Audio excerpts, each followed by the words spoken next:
स्थान के आधार पर किसी के साथ कोई भेदभाव नहीं हो सकता। तो संविधान की कसम खाने वाले संवैधानिक पदों में बैठे हुए प्रधानमंत्री, मुख्यमंत्री जी और उनकी पार्टी 24 घंटा हिंदू, मुस्लिम और मस्जिद मंदिर का रट क्यों लगाती है? सारे मुद्दों पर फेल हो गए हैं। अपनी असफलता को छिपाने के लिए, देश की जनता के आगे भूल भोगने के लिए हिंदू, मुस्लिम और मस्जिद मंदिर इनकी एक साजिश है। न ये हिंदू के पक्षधर है, न मुस्लिम के पक्षधर है। ये देश लूट रहे हैं, देश बेच रहे हैं, इसलिए इनसे सावधान रहने की आवश्यकता है। प्रधानमंत्री जी का बयान है कि देश का सबसे बड़ा दुश्मन आत्मनिर्भरता है। नहीं, देश का कोई दुश्मन है तो कोई देश नहीं है। वो आत्मनिर्भरता होना जो है, अगर हम आत्मनिर्भर होते हैं तो दूसरे देश पर निर्भर होना हमारा सबसे बड़ा दुश्मन है। दूसरे देशों पर निर्भर होना हमारा सबसे बड़ा दुश्मन है। भाई आत्मनिर्भर आप होंगे कैसे? देश के करोड़ों नौजवान को रोजगार बना के 80 करोड़ लोगों को 5-10 करोड़ चावल पर जीने की पेशियां पैदा करके ऐसे आत्मनिर्भर होगा। रोजगार, जहां रोजगार मिलना चाहिए उन संस्था सरकारी विभागों को बेच रहे हैं, ऐसे देश मजबूत होगा। नौजवानों को, आने वाली पीढ़ी को कंगाल बना के देश मजबूत होगा। तो स्वाभाविक रूप से भारतीय जनता पार्टी कहती कुछ है, करती कुछ है। लोग भावन वादे और नारे करती है और ठीक उल्टा काम करती है, जिससे आप देश का ट्राई कर रहा है। ये सवाल हमारा ये सवाल है कि जैसे HB1 का लागू होना आ गया, ट्रैफिक का मामला आ गया, अभी जिस तरीके से आत्मनिर्भरता पे ये बात कही जा रही है, तो ये तो सरकार की जिम्मेदारी थी कि यहाँ के लोगों को स्वावलंबी बनाए, यहाँ पे रोजगार दे, या इस तरीके की डिपेंड में रखते। लेकिन आज की डेट में इस तरह के बयान को प्रधानमंत्री जी के आप किस रूप में लेंगे और आपका क्या है? ये केवल धोखा है। अगर वाकई में आत्मनिर्भर बनाना होता है तो उत्तर प्रदेश के मजदूरों को, देश के मजदूरों को इजराइल नहीं भेजते मजदूरी के लिए, दुबई नहीं भेजते, मुस्लिम कंट्रीज में नहीं भेजते। ये अपने इसी देश में रोजगार की व्यवस्था करते, नई नई फैक्ट्रियां लगाते, उद्योग लगाते, संसाधन देते, नई क्षेत्रों का राष्ट्रीयकरण करते, देश के नौजवानों के लिए रोजगार पैदा होता, देश के करोड़ों नौजवान को सरकारी नौकरियां मिलती। तो स्वाभाविक रूप से आज मोदी जी और भारतीय जनता पार्टी सरकार इस देश को खोखला कर रही है, कंगाल कर रही है, देश को गरीब बना रही है, नौजवानों को बेरोजगार बना रही है, किसानों के साथ अन्याय कर रही है। और सभी मुद्दे पर यह सरकार पूरी तरह से फेल है। केवल लक्ष्यवार भाषण ही करते हैं, जमीनी हकीकत से बहुत दूर रहते हैं। एक सवाल है सर कि जिस तरह से बिहार में चुनाव चल रहा है, आरजेडी और कांग्रेस के लोग प्रधानमंत्री नरेंद्र मोदी की मां के ऊपर जिस तरह से टिप्पणियां की जा रही है, इसको वीडियो बना करके भी वायरल किया जा रहा है। यही भारतीय जनता पार्टी के लोग सोनिया गांधी के विषय में कितनी भद्दी भद्दी टिप्पणियां की हैं, क्या भूल गए क्या? क्या सोनिया गांधी किसी की मां नहीं है क्या? मां प्रधानमंत्री की हो, हरवाए की हो, चरवाए की हो, रिक्शे वाले की हो, मां होती है। जितना सम्मान मोदी जी की मां का है, उतना ही सम्मान औरों की भी मां का है। मोदी जी की मां को हम लोग भी मां मानते हैं, लेकिन भारतीय जनता पार्टी जो पहले तन किया था, इससे बदली गालियां सोनिया के लिए, उसके विषय में मोदी जी क्यों चुप हैं? एक चीज। दूसरी चीज, आज बिहार में सरकार किसकी है? केंद्र में सरकार किसकी है? अगर किसी ने गाली दी, उसके खिलाफ तत्काल FIR करके जेल भेजना चाहिए, न कि बिहार बंद करना चाहिए। बिहार बंद का मतलब अपनी गठबंधन सरकार के खिलाफ मोर्चा खोलना।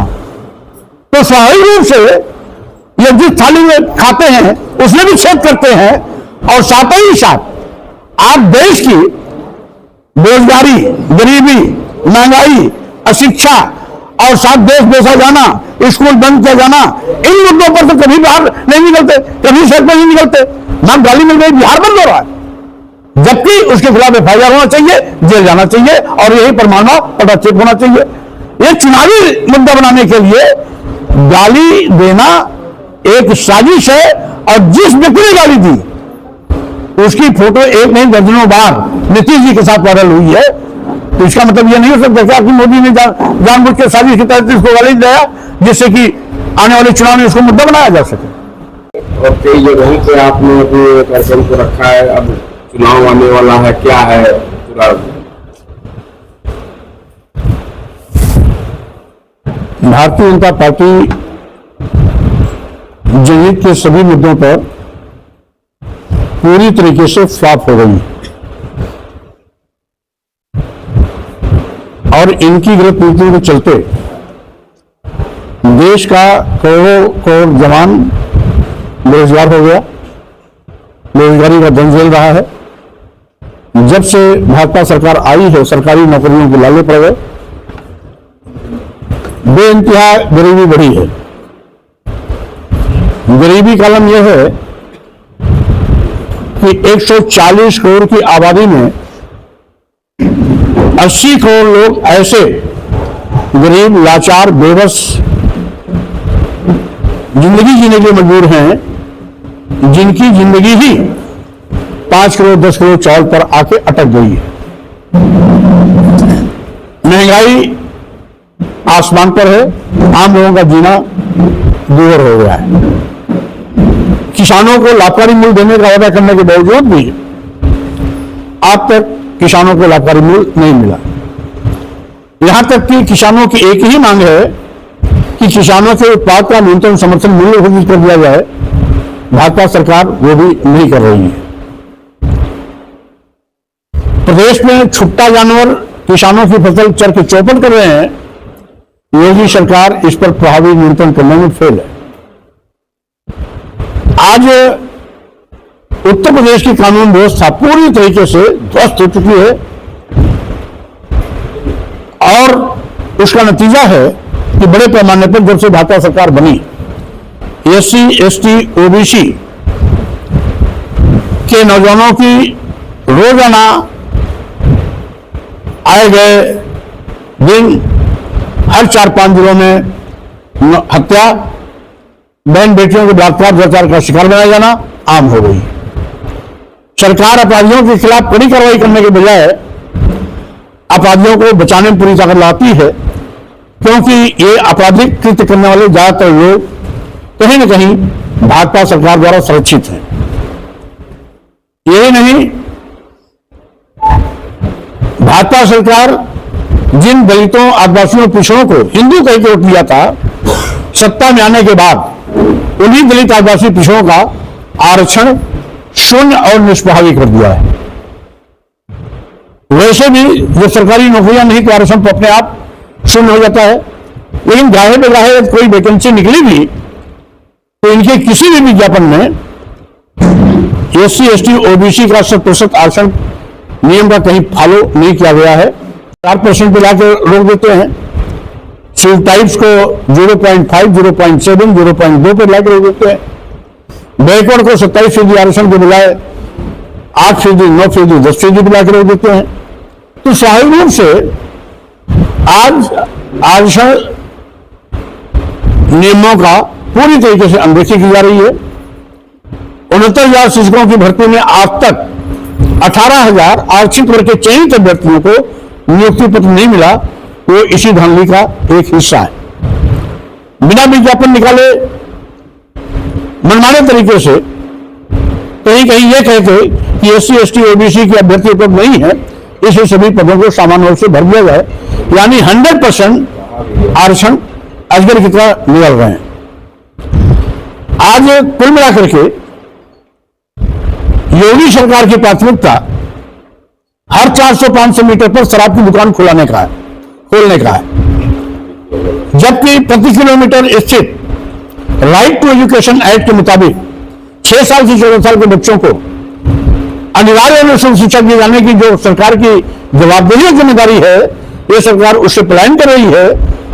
और यही कारण है कि उत्तर प्रदेश के 27,764 स्कूल को बंद करने का फरमान सरकार ने सुना दिया था। जबकि अपनी जनता पार्टी ने प्रदेश स्तर पर, जिला स्तर पर, विकासखंड स्तर पर इसका पुरजोर विरोध किया। सरकार बैकफुट पे आई, बंदी का फैसला वापस लिया, लेकिन अभी भी स्कूलों के बंदी पर तलवार लटक रही है, क्योंकि तमाम मुख्यमंत्री की घोषणा के बाद कि कोई भी स्कूल बंद नहीं होगा, उसके बावजूद तमाम ऐसे स्कूल हैं जो जिसमें ताला लग गया, आज तक नहीं खुला।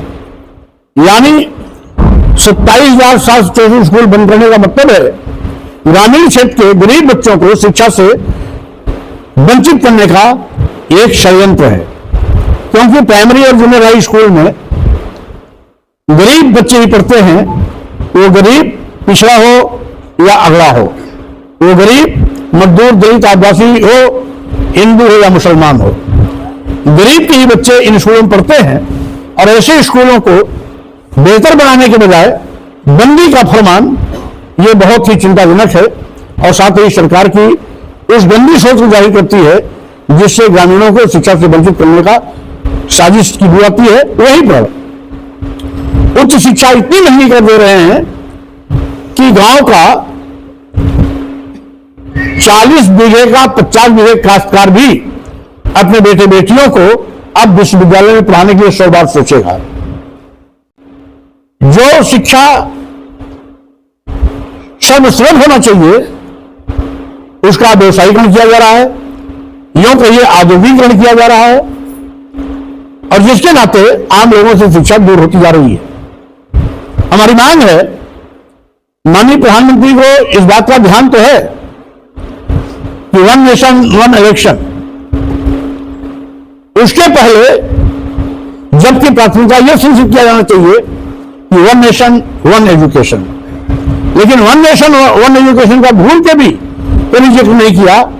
1 नेशन 1 इलेक्शन उनको याद रहा, जबकि 1 नेशन 1 एजुकेशन से शिक्षा व्यवस्था सब सुलभ होगी, गरीब अमीर सबके बच्चे पढ़ सकते हैं, और बिना भेदभाव के समाज के अंतिम पायदान का व्यक्ति भी स्कूली शिक्षा से लैस हो सकता है।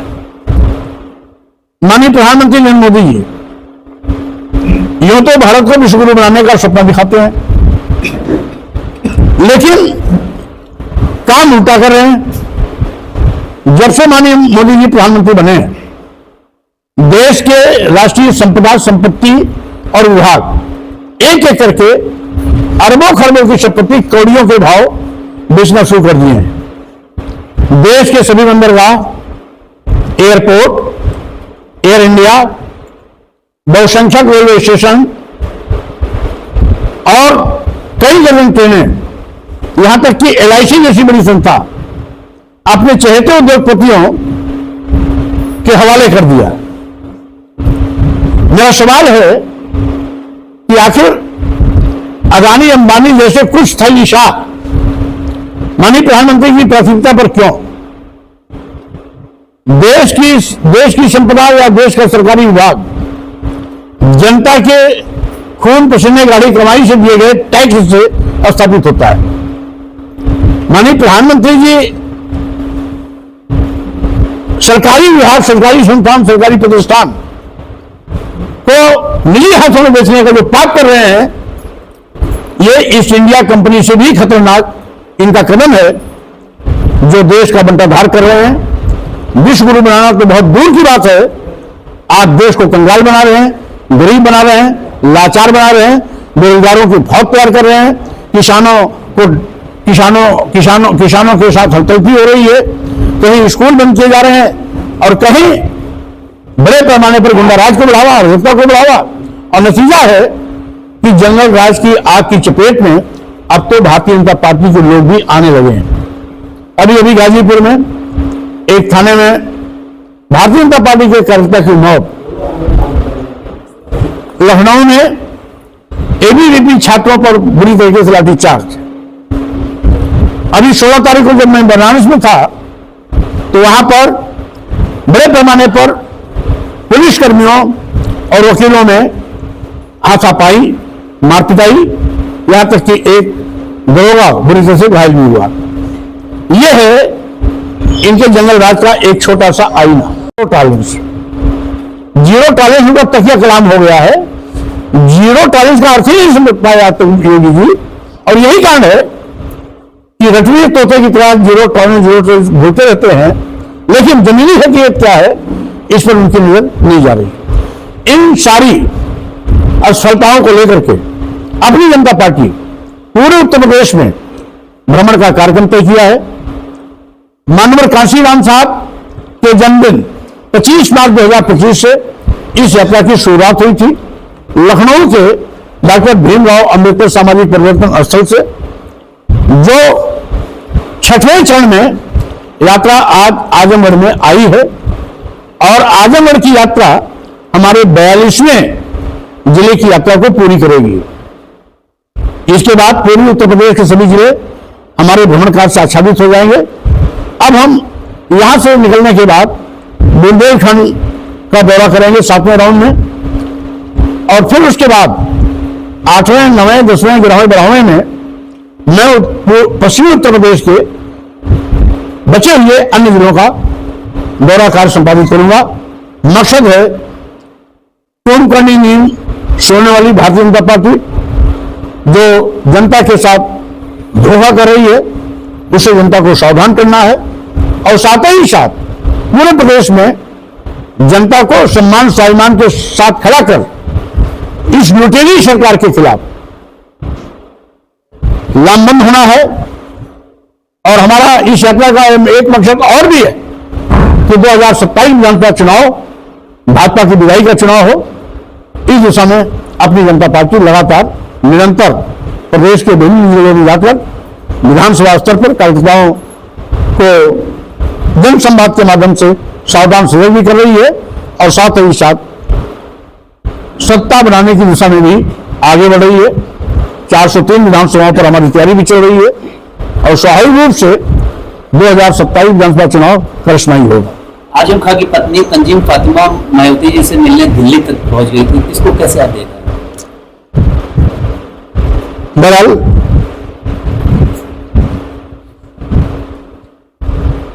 चूंकि ये व्यक्तिगत मुलाकात है और दो राजनीतिक महिलाएं आपस में मिल गई तो अच्छी बात है, होना भी चाहिए। सूत्रों से ये भी खबर लग रही है कि आजम खान जेल से निकलने के बाद मायावती की पार्टी ज्वाइन कर सकते हैं। बहरहाल आजम खान साहब बहुत बड़े नेता हैं, समाजवादी विचारक हैं। जिस तरीके से राजनीतिक दुर्भावना से उनके साथ जुल्म जाति अत्याचार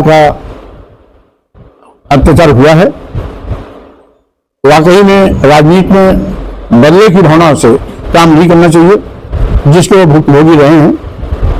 हमारी शुभकामनाएं हैं वो जेल से जल्दी बाहर आए और जिस तरीके से समाजवाद विचारधारा पर लगातार लड़ते रहे हैं वो आगे इस लड़ाई का नेतृत्व करें। अखिलेश यादव जैसे पीडीए को नारा देते रहे हैं, लेकिन अगर मुस्लिम चले जाएंगे मायावती जी के साथ उसका कितना असर समाजवादी पार्टी को मिलेगा? बहरहाल पीडीए एक धोखा है। जब पीडीए की परिभाषा आज तक अखिलेश यादव जी खुद नहीं समझ पाए, खुद भ्रमित है। वो कभी पी का मतलब पिशा बताते हैं तो कभी पी का मतलब पंडित बता देते हैं, कभी डी का मतलब दलित बताते हैं तो कभी डी का मतलब जनपद यादव बता देते हैं, कभी ए का मतलब अल्पसंख्यक बताते हैं, कभी अगला बता देते हैं, कभी आदि आबादी बता देते हैं। तो सही मायने में जब नेता ही कंफ्यूज है तो संदेश क्या देगा? इसलिए वो धोखा है, छलावा है, इसके अलावा कुछ नहीं। क्या आने वाले दिनों में बसपा के साथ हो सकते हैं? अब बसपा हमारे साथ हो सकती है या हम उसके साथ हो सकते हैं, ये अभी अंधेरे में है। अभी हम सभी 403 विधानसभाओं पर तैयारी कर रहे हैं और क्योंकि मकसद है बीजेपी को सत्ता से बाहर करना, बीजेपी को सत्ता से बाहर करने के लिए समान विचारधारा के लोगों से हाथ मिलाने में कोई जरूरत नहीं। यद्यपि अभी छोटी छोटी 10 राजनीतिक पार्टियां हमारे नेतृत्व में विश्वास करते हुए एक मोर्चा गठन किया है जिसका लोक मोर्चा नाम दिया गया है। लोक मोर्चा के बैनर तले भी मंडल स्तरीय उन 10 पार्टियों के संयुक्तकर्ताओं की बैठक हो चुकी है और मेरे नेतृत्व में वो लगातार लोक मोर्चा सक्रिय है। इसलिए कौन कहां आता है, कौन कहां जाता है, ये तो अभी भविष्य की बात है। लेकिन हमारी तैयारी भारतीय जनता पार्टी को सत्ता से बाहर का रास्ता दिखाने के लिए चाक चौबंद तैयारी है और वो कर रहा है। पीएम मोदी कमजोर प्रधानमंत्री के साथ साथ वो असफल प्रधानमंत्री हैं। अगर वो सक्षम प्रधानमंत्री होते तो देश की राष्ट्रीय संपदा संपत्ति विभाग नहीं बेचे जाते। जब देश के सभी बंदरगाह सभी बंदरगाह, एयरपोर्ट, एयर इंडिया, बहुसंख्यक रेलवे स्टेशन, कई दर्जन ट्रेनें और LIC जो सभी लाभ में चल रहे थे उनको अदानी अंबानी के हाथ में दे दिया। इसका मतलब देश चला नहीं पा रहे हैं, इसलिए एक एक सरकारी विभाग जाने माने उद्योगपतियों को दे रहे हैं जो उनके जिगरी यार हैं और उनकी तिजोरी भरने का काम कर रहे हैं। इसलिए देश की जनता के साथ उन्होंने धोखा किया, छलावा किया। सबका साथ, सबका विकास, सबका विश्वास धोखा साबित हुआ और यही कारण है कि आज Modi ji and company East India Company की तरफ से देश को लूट रही है। मोदी रविशंकर ने कहा है कि पाकिस्तान के जितने लोग होते हैं वो दोस्त होते हैं राहुल गांधी के और कांग्रेस के। अब माननीय प्रधानमंत्री नरेंद्र मोदी जी की कौन सी यारी थी जो मुस्लिम कंट्री का दौरा करते हुए अचानक बिना कार्यक्रम के पाकिस्तान में लैंड कर दिया था प्लेन? तो राजनीति में कौन किसका दोस्त है, कौन किसका दुश्मन है, ये परिस्थितियां तय करती हैं। कभी चीन को पानी पी के गाली देते थे माननीय प्रधानमंत्री जी, और अभी हाल में 15 दिन पहले चीन के प्रधानमंत्री से हाथ मिलाने के लिए पीछे पीछे चल रहे थे। तो स्वाभाविक रूप से दोस्ती यारी समय समय बदलती रहती है। शौकत अली ने कहा है कि बाबा धीरेन्द्र साथी बाहर जाकर सेठों के यहाँ बिरयानी खाते हैं। शौकत अली MIM के प्रदेश अध्यक्ष कहे हैं कि बाबा धीरेन्द्र साथी बाहर जाकर के सिखों के यहाँ बिरयानी खाते हैं। तो अगर उन्होंने कुछ कहा है तो स्वाभाविक रूप से देखा हो तभी कह रहे हैं। लेकिन मैं किसी के निजी जीवन में किसी प्रकार का दखल देना में विश्वास नहीं करता हूं। हाँ, इतना जरूर है कि बिरयानी खाते हैं या नहीं खाते हैं ये तो मेरी जानकारी में नहीं है। लेकिन साधु संघ के देश में जिस तरीके से वो देश के बंटवारे की बात करते हैं, हिंदू राष्ट्र की बात करते हैं, हिंदू राष्ट्र देश के बंटवारे का बीज बोया जा रहा है। एक घोर अपमानजनक टिप्पणी है। ऐसे लोगों पर राष्ट्रद्रोह का मुकदमा लगना चाहिए। इसलिए एक राजनीति का तहत कहा जाए या महापुरुषों पे आरोप लगाया। अब गाजी सैयद सलार को जिस तरीके से महिमा मंडन किया जा रहा है, लोगों के ऊपर सवाल उठाया जा रहा है, इस तरह की चीजों का भी तो देखिए, जब क्या समझते इसके लिए भारतीय जनता पार्टी जवाब दे जिम्मेदार है।